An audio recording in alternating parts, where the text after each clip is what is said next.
All right, you guys, how can we go from a graph, how can we take the graph of a quadratic and create a table, an equation, and a situation? So the situation I kind of talked about when we were talking about tables, but let's go ahead and start with, why don't we create a table for this? So we have our input, which is our x,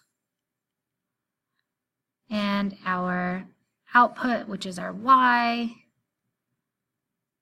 or our height of the equation. Input, if we input an x, how tall is our equation? Where does it go? So let's take a look at this first x-intercept. We have -3.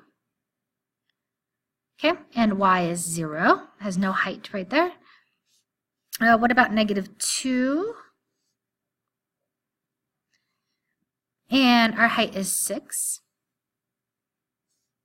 And -1. And our height is 8. See, we're making our table. -1, our height is 8. 0, and I know all of these zeros are going to be important, right? I know this is going to be important. I know whatever this is going to be important. 0, and our height is 6. So we're already going back down here. And then 1, +1, and we're back to 0. Okay, so that is our little table, and that's all the points I can really see well right now. Now we're going to take this table and create an equation, kind of like we did before, right? So if we think about, we need to know, there's going to be a number here, and we're going to call this A on the outside. It may or may not be 1. In fact, I know it's not going to be 1 because this particular parabola opens downward. But it's going to be x minus √1 times x minus √2. All right, so what are our roots? Our roots are, actually, let's do this. Our roots are going to be, I'm going to change this one. Whoops, oh, I thought that would change the color of it. Let's just delete. Let's delete this. As 0, it was 6 because I want that's going to be our y-intercept, and I want to highlight that in a different color because our roots are going to be, I want to make our roots green right here. That's where we're going to put that green value. Okay, so now what do we have? We have y equals a, because we don't know if it's being stretched or not, right? Times x minus, our first root is -3. And x minus our second root is +1. And then let's simplify that. A times x plus 3, which is just the opposite of what that x-intercept was, times x minus 1, which is the opposite of the other x-intercept. And then let's take our yellow numbers and put those in. Because I know what did I do? I know if I make x 0, right, that y needs to be 6. So let's go ahead, oops, that's not what I want. I want medium point, and I like this purple color to write with. So if y is 6, I'm trying to figure out what's going to make this value special. And there's going to be, I'll show you. And x is 0, so 0 plus 3 times 0 minus 1. That's going to look like 6 equals a times 0 plus 3 is just 3. 0 minus 1 is just -1. So what this is, 6 is equal to a times 3. And let's write it like this. 3 times -1 is -3 times a. Okay, because now it's really easy to solve for a. To isolate a, we just need to divide both sides by -3. And we know that a is equal to -2. This is important because that negative means something. That negative means that this is opening downwards. We've been dealing a lot with parabolas that open upwards. The negative on the outside means it's opening downwards. So our equation is actually y equals -2 times x plus 3 times x minus 1. And I'm going to erase on the right-hand side because I want to change that equation. I want to change that equation to be, whoops, standard form. So you can see, and we can double check that our y-intercept is correct. So what does that look like? That means we need to multiply. We can do this a couple of ways. I would say let's multiply our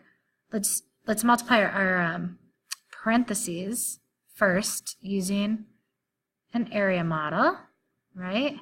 So here's some good review. We have x plus 3 times x minus 1. So we have x squared plus 3x minus 1x minus 3.